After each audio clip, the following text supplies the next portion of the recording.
Well, I would like to begin by thanking Professors Mizukami, Matsushita, and Iyoshi for their very thoughtful and very thought-provoking presentations.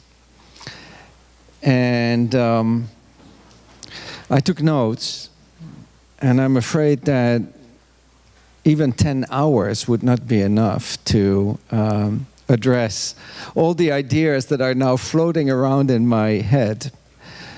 But I respect your patience, so I will not try to address all the points that I took down. I will just take the most important one and try to keep it to actually 10 minutes.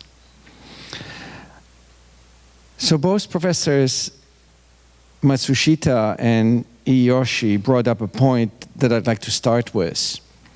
In her talk, Professor Matsushita brought up the hypothesis experiment and contrasted and compared, which, did I understand it correctly, was introduced in Japan in 1963? Okay. Well, it's almost before I was born. Not quite, but you know, it's I can take no credit for that breakthrough. And she compared and contrasted the similarities and differences. I think there are more similarities than there are differences, because even peer instruction, I use that very often in combination with experiments in the classroom.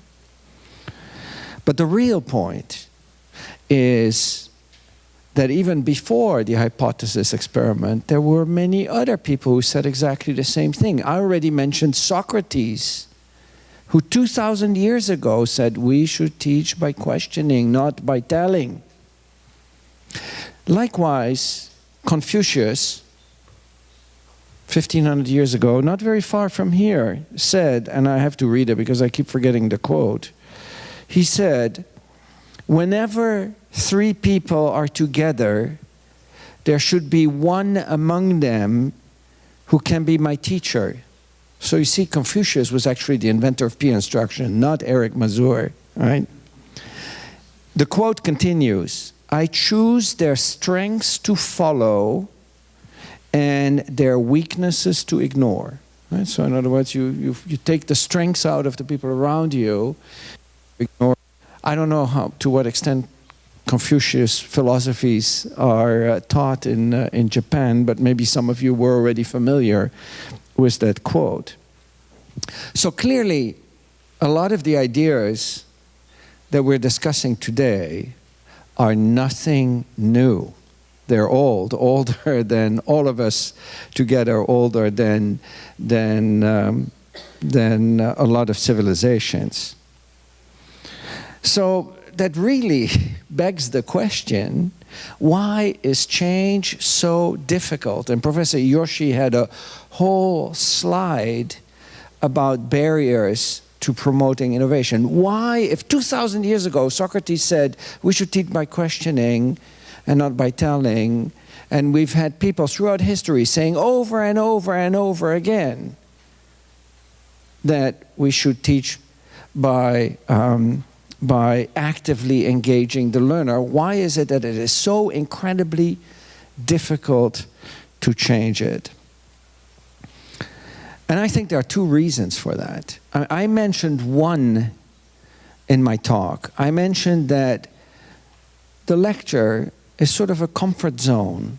It's very easy to hide in this sense of false security you have in a lecture.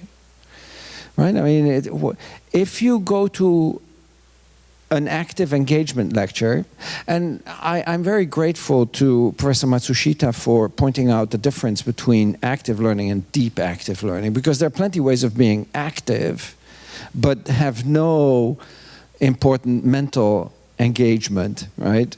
Just a very superficial one. So I totally agree. It should be deep active learning, not just simple active learning.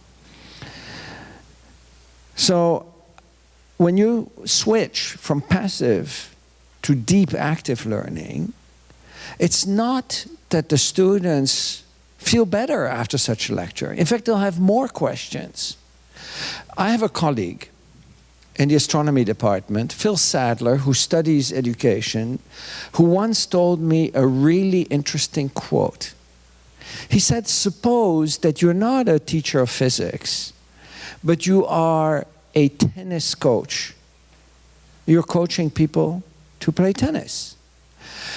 And one day, you discover that the person you're coaching is not holding her racket correctly. Instead of putting her thumb like this, she has it like that.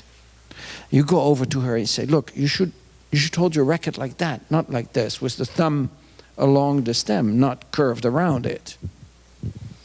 She changes her grip because she listens to you, and she starts playing, and all the balls fly out or they hit the net because she's not used to holding a racket like that. And she gets upset. She says, why don't you let me hold the racket the way I did before? I played better before I changed my grip. As a coach, you know that she will never improve her playing unless she changes her grip. And you tell her, wait, just wait 2 weeks, and you will see that you will play better.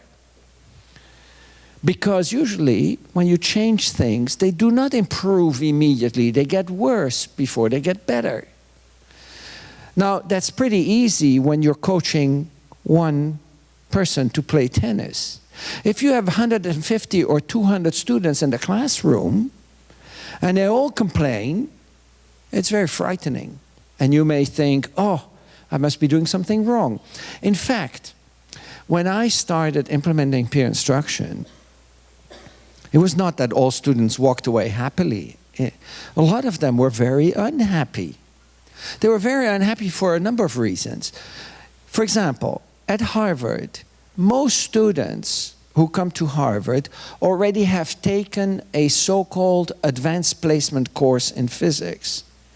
This is a course that you take at the high school level, but it's a university level course. Most universities will then accept the credit for that course and waive the requirement to take physics at the university. At Harvard, that's not true. We have them take the course again. Now, unfortunately, the advanced placement course that is taught is very much a traditional memorization by rote course. So the students take this AP course, they get a 5 out of 5, they come to my class, they have to take all of physics again, even though, they don't want to. And now I start asking them questions in class, and they discover that they cannot answer those questions because they get confused by my questions. Some of the students will actually come to me after a few weeks and say, I like the questions you ask in class, but when are we going to do some real physics? They don't consider it real physics. And they get upset because they don't do well. They think they should get the right answer. They don't get the right answer. So rather than thinking, I must not have learned the physics well, they think there must be something wrong with Professor Mazur. Another thing that I notice is when I teach interactively, there are not fewer questions, there are many more questions. Normally I teach, as I told you already earlier today, I ask if there are questions, students are silent. If I use peer instruction, I ask them a question, they think, they commit themselves to an answer, they talk to their neighbors, they commit themselves again, we finish the discussion, and by then, Professor Mazur, what about this, and what about that? Lots of questions. It would be very easy as an instructor, and in fact, that's the feeling I had initially. I thought, oh my God, I confused my students. But I didn't actually confuse them. I started to put them on a path towards understanding. So I think it's very easy to retreat from initial negative signs and revert back to the safe comfort of traditional teaching, because nothing feels better than just delivering information and have everybody walk away happily, right? But I think that's not the only barrier. I think there's another very significant barrier. which we did not get to discuss at all. And unfortunately, it should probably be the subject of a whole other workshop, namely assessment. Students study not because they want to learn. They should, but that's not what happens. They study in order to pass the exam. So, to a student, it's the exam that's the most important part of the course, not the content or the skills or the syllabus or anything else. And unless we change the nature of our exam, we will never be able to change the nature of our approach to teaching. I believe that assessment is the silent killer of educational innovation. Now, Professor Mizokami, and I really like what you did there, mentioned the social constructivist aspects of teaching. And he pointed out, although this was not the words that he used, but that's what I made of it, that the traditional learning environment is completely different from the environment in which we typically function as human beings. You're sitting there right now, very much like students in a traditional class, and I'm standing here talking, and in a sense, it's a very isolating experience. I don't know what is going on inside your minds, because we don't communicate. I just give information at you right now. You don't know what is going on in the mind of the person next to you. We're all sort of isolated, non-communicating individuals, which in real life, we are not. In any organization, you continuously exchange ideas, talk to each other, refine your ideas by interacting with the people around you. Likewise, if you go to Google or any other search engine and you type in examination and you click on images, you will see pictures of rows of tables separated from each other with students all, you know, looking at the exam that they're doing. And again, I'm sure you all remember taking exams like that. You have this feeling of isolation of each other. And I think this is really important, this is maybe the only point I want to discuss briefly about assessment, is isolation from any source of information. Right? I mean, think about it, right? When you're taking an exam, you're not allowed to communicate with others, and you're not allowed to look anything up. Now, for those of you who have graduated from college, do you remember any situation in your professional life where you were cut off from other people and cut off from information? I think the answer is no. When we do our jobs, we can interact with everybody. We can look up everybody. When I write a publication on the interaction of lasers with matter, I can look up whatever I want. There's nobody standing next to my desk saying, oh, you're not allowed to look up that paper from your colleague by Yale. You should have known this by heart. No, I can look up whatever I want. So one thing I did, and I challenge you all to think about this for your own classes. What I've done, and I didn't do it in a single step. I took little baby steps, you know, every year a little bit more, is that I slowly decided to make my examinations completely open book, open access to information.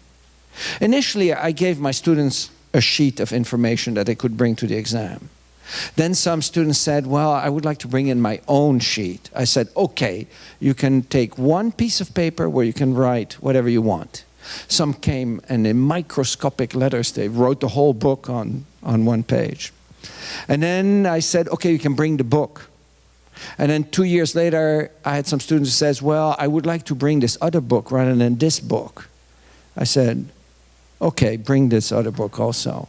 And then another student said, well, can I bring this book then? I said, okay, you can bring any book you want, right? And a few years later, I decided they can not only bring every book, they can bring their computers. They can use Google. They can use their smartphones. They can bring whatever they want. And I noticed that this had two big effects. The first one is that it tells the students in a very strong way that my course is not about memorizing information. This does not mean that you don't have to know anything, because you cannot just come to the exam and look everything up. There's no time for that. You still have to have the knowledge organized in your mind, and you have to know what the information means. So that was one effect. But the other effect was much, much more important. The other effect was that if I looked at my old exams from the 80s and the 90s, and I asked myself, is this exam a valuable exam in an environment where the students have access to information? The answer was no, because 90% of the questions you can just look up. So all that I forced my students to do actually was to memorize problems and then reproduce them on the exam. I have to work a lot harder on the quality of the assessment now in order to accommodate this new reality of access to information. But in the process, we heard a little bit about authentic learning. I want to bring in another term here, namely authentic assessment. By doing this, my assessment has become much more authentic and actually reflects much more the type of skills that we want our students and the next generation to be able to develop in order to function in society. Okay.